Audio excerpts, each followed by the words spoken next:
By the end of this short lesson, you'll be able to explain the answers to the following questions to your friends. Why are acid reflux medications one of the fastest growing groups of medications in the U.S.?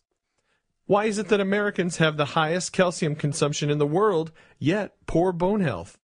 How can a diet soda with 0 calories make you gain weight? Here's the second thing that'll change your life. Are you ready? Every food or beverage is alkaline, acidic, or somewhere in between. Alkalinity and acidity are measured in terms of pH, which stands for potential of hydrogen. This is a pH scale. It ranges from 0, the most acidic, to 14, the most alkaline.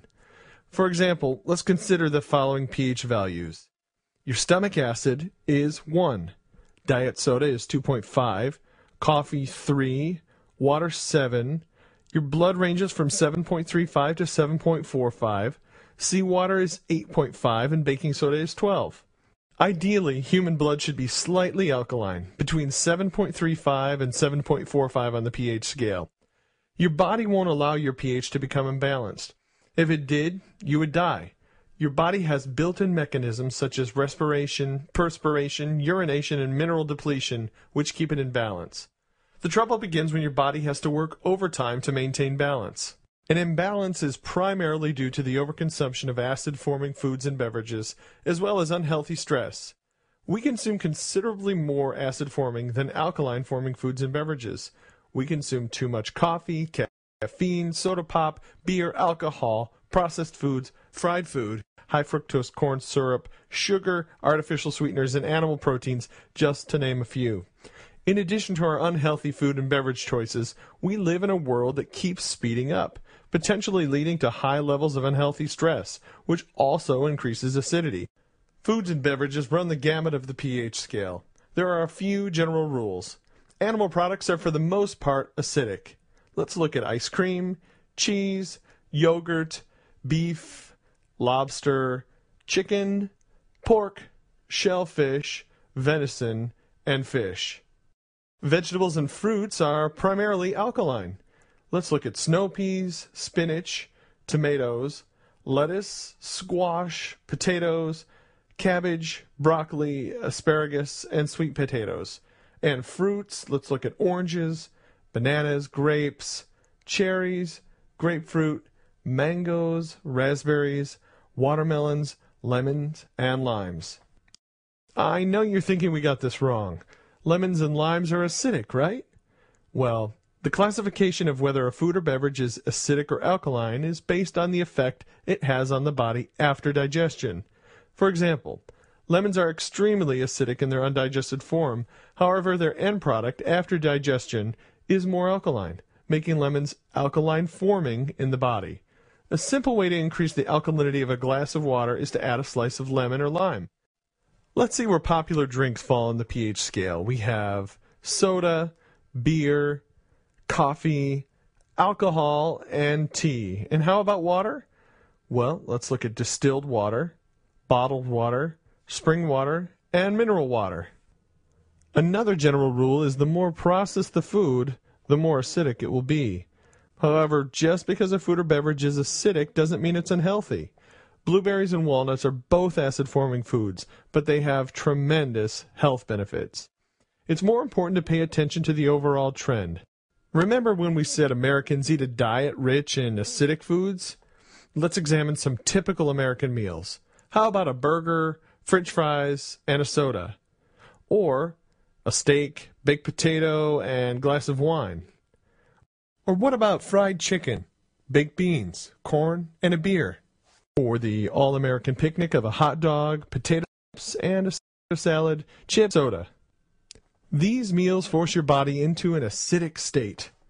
So let's bring this all together. What happens when your diet is too acidic?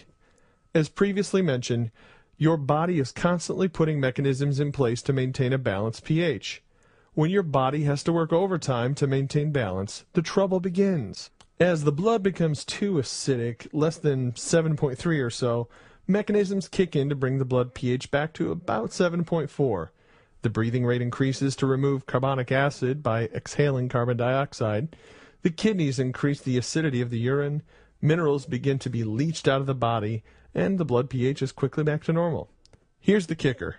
To compensate for an acid-forming diet and high levels of stress, the body uses alkaline-forming minerals such as calcium, magnesium, iodine, potassium, and sodium. Well, that's good, right? What's the problem? The problem is that by eating diets rich in acidic foods, Americans are forcing their bodies to use these precious minerals to achieve balance. Let's take a look at some health problems related to an acid-forming diet and high levels of stress. One of the fastest growing categories of medications in the U.S. are medications that relieve acid reflux. These medications relieve the discomfort, but are they truly fixing the problem? Ask yourself, why do I have acid reflux in the first place? Acid reflux medications are simply introducing alkaline-forming compounds in your body to counteract an acid-forming diet. This program has helped many people completely do away with acid reflux medications simply by improving the quality of foods and beverages they consume.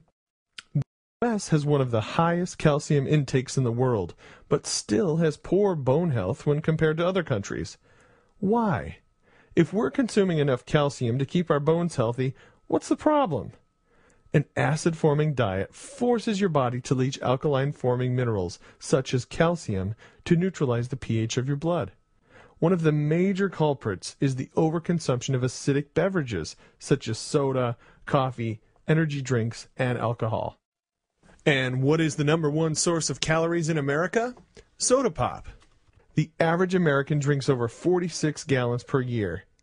Many people might say, "It's okay, I drink diet soda."